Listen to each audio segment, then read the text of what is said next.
La tarde de Dieter es radio. 5:35, 4:35 en Canarias. Continuamos en nuestra tertulia aquí en Es la Tarde de Radio. Hubo un tiempo en el que era yo el que robaba los libros a Mario Noya. Ahora es al contrario. Hoy sale a la venta aquí en España un libro escrito por la periodista que por lo menos para nosotros saltó a la fama, porque cuando se hacían todas esas quinielas y salió el nombre del Papa elegido, fue la única que lo había acertado. Doña Elisabetta Piqué, muy buenas tardes. ¿Qué tal? Buenas tardes. Y es la autora del libro que presentamos hoy, Francisco, Vida y Revolución. Porque hace un año, se cumple exactamente un año de que Benedicto XVI anunciaba que lo dejaba. Si eso aquí en España no estamos acostumbrados a que quien ostenta el poder renuncia a su sillón, lo de que lo haga un papa todavía nos sorprendió, por lo menos aquí en España más. Hace un año, ¿cómo recibiste tú la noticia? Corresponsal en el Vaticano, además con una experiencia muy dilatada en informaciones de ese tipo. ¿Cómo recibiste tú la noticia? Bueno, shock como en todo el mundo. Estaban por ser las elecciones en Italia y un grupo de periodistas estábamos en la Asociación de Prensa Extranjera por entrevistar a un senador, etcétera, y de repente sale la noticia flash, renuncia de Benedicto. Bueno, dejamos totalmente plantado a este senador y nos fuimos todos hacia el Vaticano, esta conferencia de prensa increíble de padre Federico Lombardi, que claro, pobre él también, no podía contestar muchísimas preguntas. Y ahora, ¿cómo se va a llamar? ¿Se va a seguir llamando Papa? Todavía no se sabía que luego se llamaría Papa Emérito. ¿Cómo se iba a vestir? ¿Dónde iba a vivir? Es decir, no se sabía solo la información en ese momento, bueno, que estaba previsto en el Código de Derecho Canónico. Recordó esa famosa entrevista, ese libro entrevista de Benedicto XVI a Peter Sebald, que cuando le preguntaba, ¿usted podría pensar en una renuncia? Y él dijo, sí, bueno, si uno no se siente con fuerzas, no solo es un derecho, sino también una obligación.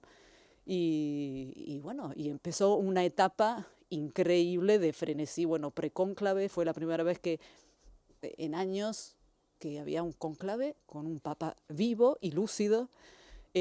Bueno, los cardenales que empiezan a llegar a Roma. Fue un periodo realmente que recordamos todo, bueno, que se percibía realmente lo histórico que era. Nunca me olvido el Angelus, el primer Angelus de Benedicto al domingo siguiente desde la ventana.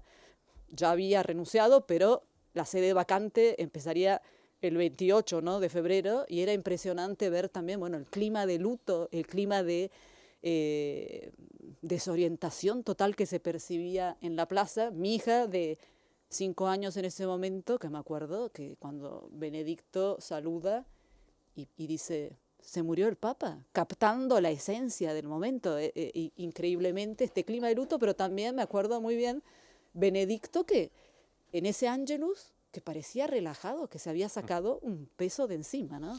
Y en ese momento lo que tú no sabías es que te estaba cambiando también la vida, porque de hecho, a partir de ahí se gesta lo que hoy como resultado tiene que te estemos entrevistando aquí en España, porque tú tenías claro que el elegido para sustituir a Benedicto XVI iba a ser un, digamos, mundialmente desconocido Bergoglio, que luego se convertiría en el Papa Francisco. ¿Mantuviste la apuesta en la quiniela? ¿Por qué? En realidad no es que lo sabía.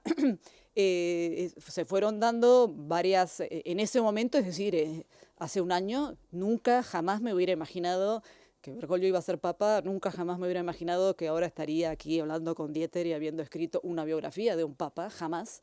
Pero bueno, acercándose el momento del cónclave, que como recuerdan empezó el 12 de marzo, si bien a muchos lo descartaban de las listas por la edad, 76 años, y decían, no, el Papa ahora, después de Benedicto, de esta renuncia, tiene que tener entre 65 y 75, es decir, él lo descartaban por eso.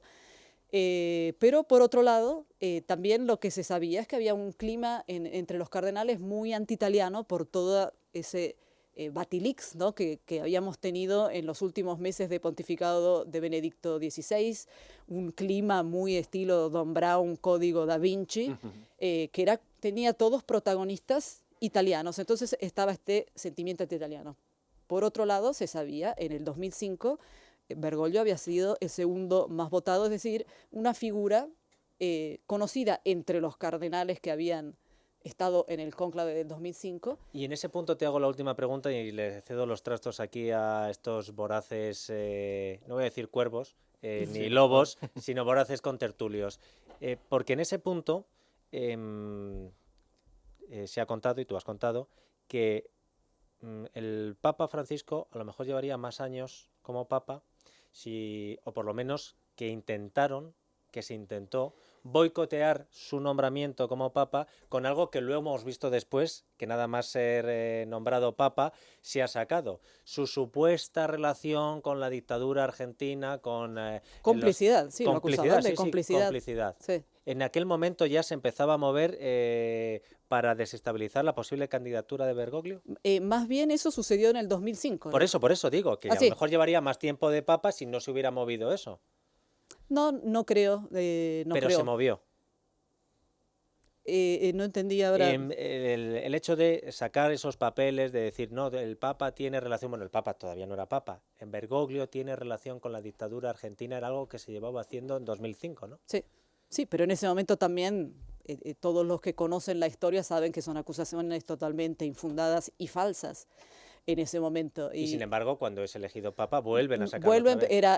Es decir, no sorprendió en absoluto que volviera a resurgir, era un clásico, y mismo, bueno, en el libro hay varios testimonios que demuestran que es una leyenda negra que se fue. Ahora, es difícil explicarlo, simplemente son muchos factores de cuando él era provincial. Ahora a él lo acusan de ser el papa marxista, pero cuando era provincial de los jesuitas era considerado el ultraconservador de estilos de pre-Vaticano II. Es decir, hay muchos factores en juego porque, bueno, él también tuvo una relación complicada con ciertos jesuitas que hicieron circular esta leyenda negra, también alimentada por un periodista argentino bastante conocido, que es Horacio Berbisky, que también fue interpelado por mí en este libro, que es un libro periodístico con muchísimos testimonios. Me pareció correcto justamente darle la posibilidad de explicar ese ensañamiento con Bergoglio, pero bueno, no quiso. Pero bueno, también tiene que ver con eso, escribió varios libros contra él, pero y cada vez salen más testimonios de gente que él salvó, muchísimos. Y hay una carta inédita en mi libro de un uruguayo que es impresionante, porque es una carta en la cual justamente cuando fue electo en marzo, mucha gente se sintió obligada y volvieron a reflotar estas acusaciones, obligada a contar una historia que por ahí en un momento, también por el perfil bajo que siempre tuvo Bergoglio es una persona que nunca va a salir a trompetear lo que hace, de que iba a las villas, de que iba, etcétera. Sí, yo salvé tantos, no, y salió mucha gente, uno de estos es este uruguayo, y esta carta es impresionante. Cómo lo cuenta de que él, es decir, arriesgando también su vida, siendo provincial, lo lleva en auto, lo lleva hasta la frontera para cruzar a Iguazú, lo aloja en el Colegio Máximo de San Miguel, le dice este uruguayo casado, sácate la alianza porque así piensas que sos un seminarista, va a charlar con él a la noche, esta persona totalmente angustiada porque sabía que los militares lo estaban buscando, es decir, muchos detalles que, bueno, y que confirma que, bueno, se sabía que es totalmente una historia falsa. Mario. No, además es que esta vez lo resucitó el kirchnerismo de una manera además muy rastrera y muy patética. Y además ellos precisamente con lo que tienen que callar de sus años con las juntas militares, que nos expliquen un poquito de dónde le vino la fortuna al matrimonio Kirchner, cómo empezó a construirla y luego hablamos, o dónde estaban ellos, especialmente el difunto, y dónde estaba Bergoglio en esa época, ¿no? Tú dices aquí una cosa, Elisabetta, muy curiosa, que es, recoges que le llaman el Papa Teflón, porque las críticas le resbalan. Dices que tiene una popularidad tan grande, no solo en el mundo católico, sino en el mundo en general, que las críticas no afectan a su popularidad, por eso lo del Papa Teflón. Pero esto podría ser interpretado de otra manera, como que le resbalan de verdad las críticas, que es impermeable a las críticas. ¿Bergoglio es lo que parece una persona que sí es receptiva a las críticas? Seguramente sí es receptiva a las críticas y entre los centenares de testimonios recogidos es una persona que escucha atentamente a todo el mundo, escucha, reflexione, discierne como buen jesuita y si se equivoca tiene la humildad de reconocerlo. Y, por ejemplo, en el libro hay un caso que justamente demuestra eso, de reconocer los errores. Es pariente, es una monja, Geneviève francesa, pariente de una de las monjas francesas secuestradas y desaparecidas, que cuando encuentran el cuerpo y la entierran en una famosa iglesia que hay en Buenos Aires, donde hay varias, donde iban las madres de Plaza de Mayo, hay una ceremonia y no había ido el arzobispo de Buenos Aires, y ella se quedó muy herida, y ella lo cuenta en el libro. Entonces se enteró que Bergoglio iba a Roma, ella vive en Roma, para un sínodo, para algún tipo de reunión, y le escribió una carta. Me pareció muy mal que la iglesia estuviera ausente, yo soy una persona de iglesia, y él la llamó enseguida y le dijo: hermana, gracias por decírmelo, tienes razón, y bueno, entre hermanos tenemos que hablar. Y esto habla que sí, que es una persona, es decir, y creo que es un papa que lo vemos, es un papa, se la pasa diciendo: yo soy un pecador. Y que, bueno, lo de la infalibilidad papal, digamos, es decir, yo no voy a decir ahora que él no lo es, o etcétera, no me voy a meter en ese tema, pero en ese sentido es una persona que en este caso puntual y en otros escucha, y escucha mucho. John. No, estaba pensando, este hombre, ¿tú cómo lo definirías? ¿Él es un pastor, es un teólogo, es un intelectual, ¿qué es Bergoglio? Es esencialmente un pastor. En eso se parece a Juan Pablo II, ¿no? Totalmente, es un pastor, pero quizás no se parece a Juan Pablo II, criticado, que quizás viajaba demasiado y dejó a la curia a la deriva. En el caso de Bergoglio es un hombre de gobierno que a lo largo de su vida ha sido puesto en cargos de gobierno muy importantes, también muy joven, siendo provincial, 36 años, él mismo dijo: una locura, y también dijo que cometía errores siendo provincial, pero bueno, es una persona de gobierno, y después, bueno, arzobispo de Buenos Aires, y siempre en momentos muy complicados, provincial, antes dictadura, el periodo post-Concilio Vaticano II, teología de la liberación en auge, es decir, muy, muy complicado, curas que se iban y tomaban las armas, curas que se casaban y que se salían, bueno. Y una jerarquía que muchas veces se confundía con la dictadura, ¿no? Exacto. Bueno, él en ese momento no estaba justamente en la jerarquía, y es lo que también Pérez Esquivel, Premio Nobel de la Paz, ni bien fue electo Bergoglio, fue a decir. Él no era obispo en ese momento, él era provincial o después rector del Colegio Máximo. Entonces es un pastor, un hombre de gobierno, un hombre profundamente espiritual, y diría otra característica, un hombre libre, que tiene el coraje ahora de decir, aunque siempre se ha hecho así en el Vaticano, decir, bueno, ahora no se hace más. Como hemos visto, por ejemplo, hace poco, que él designó sus primeros cardenales. Entonces, claro, muchos italianos se quedaron descolocados porque no le dio el birrete, porque teóricamente Turín es ciudad cardenalicia, Venecia es cardenalicia. No, se lo dio a una persona que él pensaba que era un pastor de Perugia. Entonces un hombre que, bueno, que se atreve a decir, bueno, ahora cambiamos. Un hombre que se atreve a decir: yo en el Palacio Apostólico no quiero vivir porque no quiero estar aislado, y que vive en Santa Marta.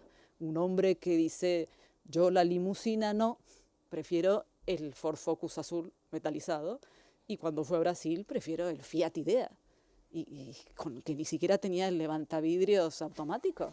Raúl. Es curioso que, por lo menos en España, cuanto más presumen de ser ateos, incluso anticlericales y tal, más les gusta decirle a la Iglesia lo que tiene que hacer, cómo se tiene que organizar y tal. Yo no voy a entrar en esos temas porque respeto mucho a la Iglesia, creo que les corresponde a ellos decidir las cuestiones de fe y las cuestiones de organización interna. Pero sí me siento concernido cuando el Papa habla de otras cosas por la influencia que tiene. Voy al grano. Yo leí la encíclica esta que publicó el Francisco y me encontré con una panoplia de ideas antiliberales que realmente me asustó. La encíclica a cuatro manos con Benedicto. Sí, pero mi pregunta es... Esa encíclica es una encíclica más de Benedicto. Muy fácil. ¿El Papa Francisco es tan de izquierdas como parece? Bueno, yo creo que si hablamos de la exhortación apostólica, que no es la encíclica, Pues perdón, que es el porque verdadero... precisamente porque estos temas no estoy muy ducho, sí, es la exhortación. Bueno, la de la Ezequiel exhortación Francisco, sí. apostólica, creo que hay, bueno, en Estados Unidos sectores conservadores dijeron, este es un marxista, etcétera.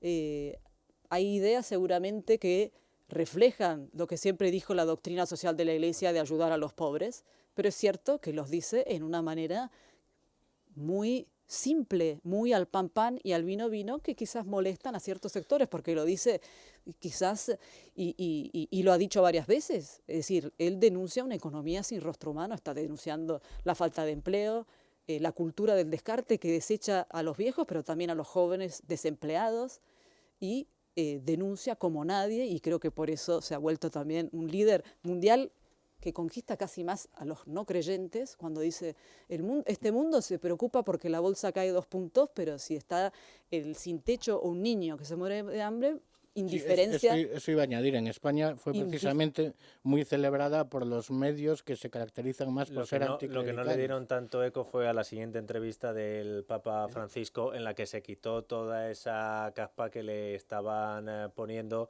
desde precisamente los medios de izquierdas. Una pregunta, porque no quiero, además es el tema de actualidad que ha venido marcado estos días.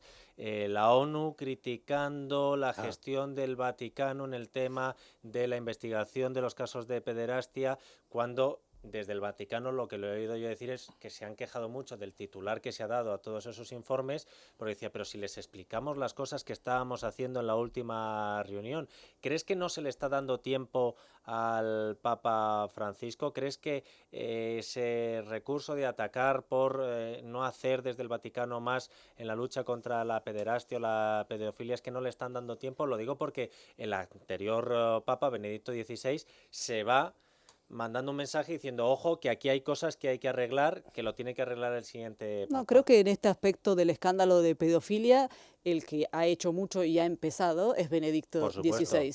Y en este caso, bueno, Francisco está totalmente convencido y en efecto, luego de este informe, si has visto en los medios, no hay críticas contra Francisco. En efecto, Francisco el 5 de diciembre anunció la creación de una comisión para la protección del niño. Es decir, creo que desde el principio Francisco... ¿Pero cómo ha sentado en el Vaticano este informe de la ONU? Este informe ha sentado mal, no se lo esperaban tan, digamos, porque es cierto que es un informe, según el Vaticano, que no toma en cuenta justamente que el 16 de enero, por primera vez en la historia, una delegación del Vaticano dio la cara. En Ginebra fueron interrogados durante todo el día y dieron datos como nunca antes había sucedido, porque detrás está Francisco, que quiere limpieza y transparencia, no solo en cuanto a lo que es el IOR y el Banco del Vaticano, pero también en cuanto a un tema que dañó como nunca la credibilidad de la Iglesia Católica. Pero es cierto también que es un tema que se remonta a la década del 60, 70, y en el cual ha habido muchísimo, el Vaticano ha puesto en marcha muchas medidas, incluso Francisco. No solo la comisión, sino que él ayornó una legislación que había quedado desactualizada. Nos queda un minuto, Mario. Breve la pregunta para que claro entre que la sí. respuesta. El padre Galli, que cita Piqué en este libro, está convencido de que Francisco también va a renunciar y porque quiere asentar una tradición de limitar el poder. ¿Tú estás con el padre Galli? Sinceramente, no lo sé. No lo sé, no solo el padre Galli, también hay otra persona que lo conoce muy bien, hay varios convencidos que... Yo creo que siendo, como dijimos antes, un papa que tiene la valentía de estar haciendo las cosas en forma muy distinta, estamos en un Vaticano ya no eurocéntrico o vaticanocéntrico, un Vaticano que no es más una corte imperial, entonces todo es posible, creo que es posible, no lo sé, esperemos que siga varios años más porque tiene una tarea titánica por delante. Lo que ha hecho hasta ahora creo que es una revolución, como digo, porque estamos ante una revolución, pero esperemos que siga y que pueda, digamos, llevar adelante concretar, bueno, esa conversión al final que él llama, ¿no? De que los curas y que los obispos estén al servicio, que acompañen a los heridos de la sociedad y que realmente vayan a las periferias y ayuden a los más necesitados al final. Atención nuestros oyentes, sobre todo los que viven en Madrid, porque hoy a las 7 de la tarde en el Corte Inglés de Callao, en el centro de Madrid, se presenta Francisco, Vida y Revolución, a las 7 en el Corte Inglés de Callao. Buenísima suerte con este libro. Gracias. Elisabetta Piqué. No, gracias a ti por haberlo querido presentar. Aquí la gente dice, sí, presento el libro, pero antes me paso por la tarde de radio. Muchísimas gracias. Gracias. A las noticias. En Es Radio, es la tarde de Dieter, con Dieter Brandau.